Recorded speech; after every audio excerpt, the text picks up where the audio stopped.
आती है। क्या आती है? सिद्धि आती है।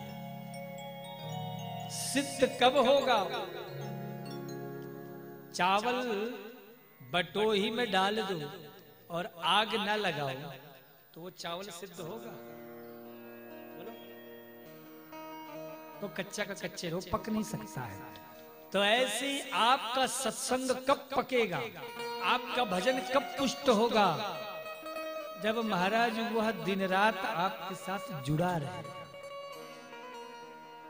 आपको एक बात बताऊं, बोलूं जी, कब कथा सुनते सुनते भजन करते करते भक्त बन जाता है, उसे खुद भी नहीं पता होता है, वो बन जाता है।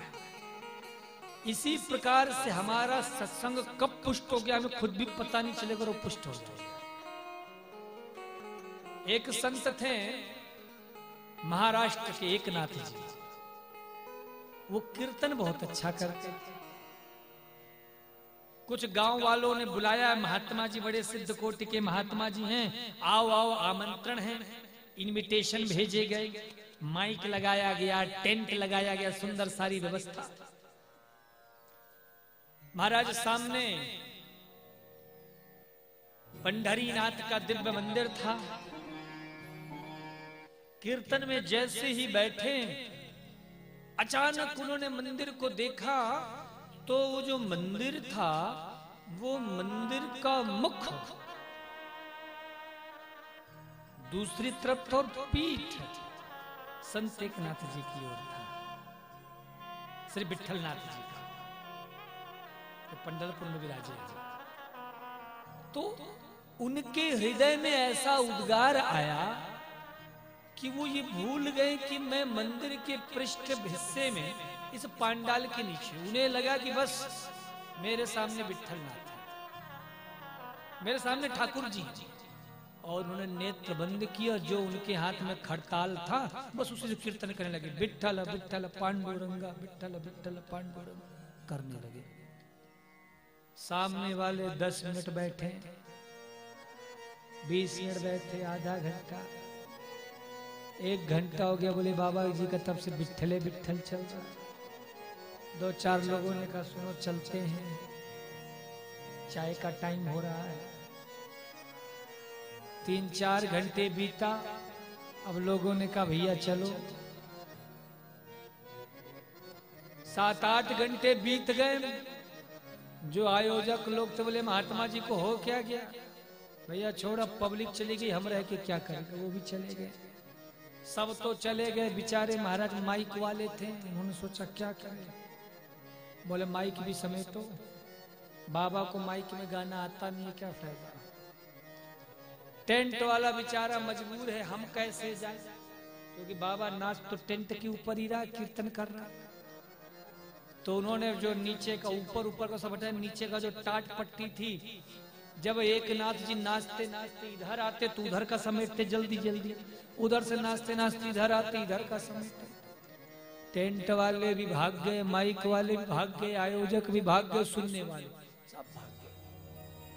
8-10 घंटे से चल रहा है कीर्तन, विठ्ठल विठ्ठल पांडुरंगा, विठ्ठल विठ्ठल पांडुरंगा। और जब सब चले गए तो क्या देखा? बोले वह जो मंदिर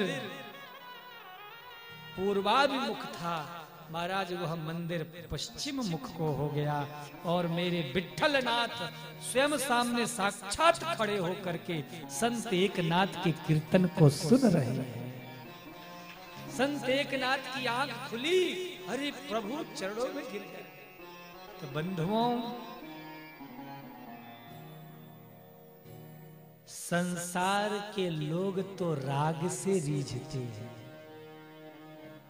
बढ़िया गाने वाला हो, बढ़िया बोलने वाला हो, बढ़िया बताने वाला हो, लेकिन मेरा गोविंद राग से नहीं अनुराग से रीझता है। इसलिए संसार को रिझाना बंद कर दो, गोविंद को रिझाओ। मैं आपको एक बात बोलूं, मैं यहां कथा सुना रहा हूं ना, तो ये मेरे मन में भाव नहीं आता कि इतने लोग सुन रहे हैं। मेरे मन में तो यही भाव है कि कोई रहे चाहे ना रहे, मेरे बाबा भोलेनाथ हैं, मेरे ठाकुर जी मेरे संग में हैं। कोई नहीं भी रहेगा तो ये सुनेंगे, और जब ये सुनेंगे तो कथा में कभी भी नीरस भाव नहीं आ सकता, कथा में कभी आलस्य स्थान नहीं ले सकता। ये महिमा समझ रहे हो ना? इसीलिए बंधुओं, कथा को कोई तो मनोरंजन का विषय मत मान लेना। तुम कथा को टाइम पास मूंगफली मत समझ लेना। एक बात बोलो, राम से बड़ा राम का नाम। अरे तुम दर्शन करते हो, दर्शन से भी ज्यादा फल कथा सुनने का है। क्योंकि तुमने दर्शन किया भीड़ में, महाराज कब आए और कब धक्के में तुम निकल गए पता भी नहीं चलेगा। लेकिन तुम जब कथा में बैठोगे तो सुनने को मिलेगा बाबा का स्वरूप कैसा है, बाबा के कान में क्या है, बाबा के गले में क्या है, बाबा के मस्तक पर त्रिपुंड है, बाबा के माथे पर सर पर चंद्रमा है, बाबा बाघंबरी लपेटे। अरे इतना सुंदर रूप है, हमने तो मंदिर में देखा ही नहीं।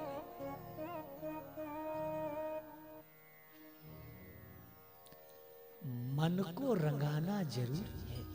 ये तुम किसे कहते हो महात्मा? ये लाल पीले हरे बैगनी कत्थई इन कपड़ों को पहन लेने वाले महात्मा होते हैं क्या? अगर कपड़े रंगा लेने से कोई महात्मा बन जाए तो 5 रुपया में बना जा सकता है। कपड़ा उतारो, रंग घोलो, पहनो, ओढ़ लो, बन गए महात्मा। जब तक तुम्हारा चित्त स्थिर नहीं है, मन में तुम्हारे कृष्ण के प्रति, राम के प्रति प्रेम नहीं है, तुम चाहे कितने भी तरह के कपड़े ओढ़ लो, कोई फायदा नहीं। और यदि तुम्हारे चित्त में प्रभु का स्मरण है, प्रभु का नाम तुम्हारे साथ में है, तो तुम चाहे धोती में हो, चाहे पैंट में हो, चाहे बिना कपड़े के हो, तुम संत हो, तुम साधु हो। ये पक्की बात है।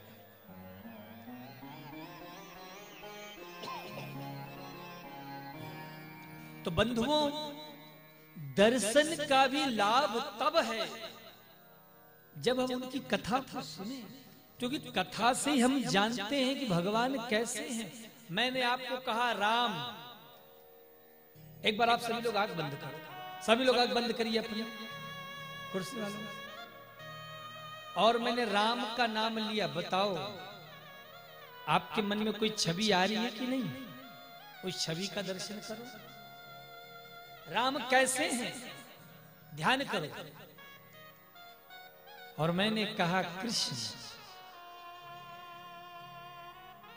जैसे कृष्ण का नाम लिया कोई छवि परिवर्तित हुई। अब मैंने कहा शंकर,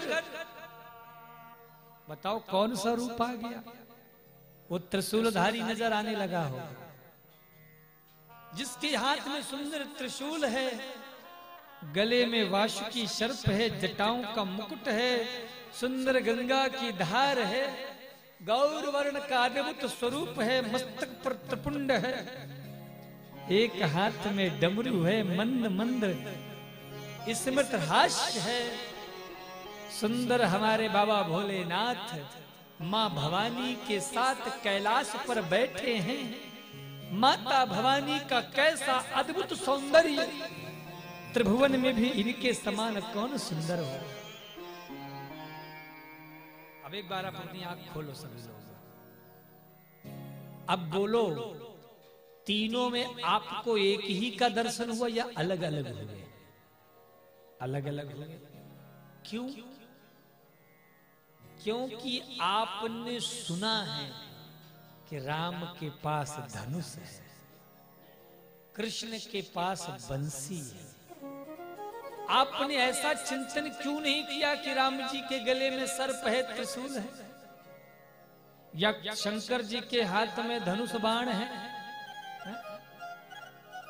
ऐसा चिंतन नहीं हुआ।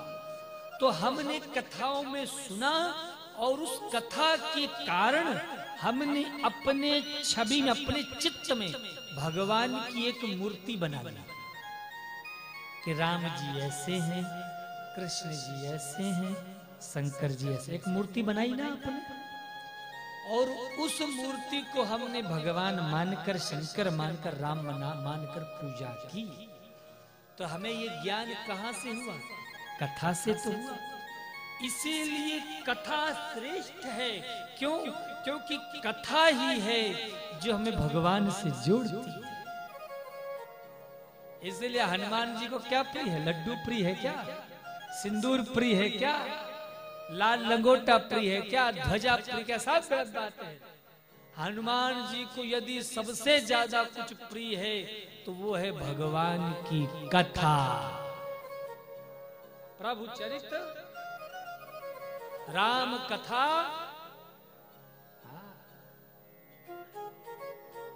भगवान की कथा हो तो वो आनंदित होते हैं।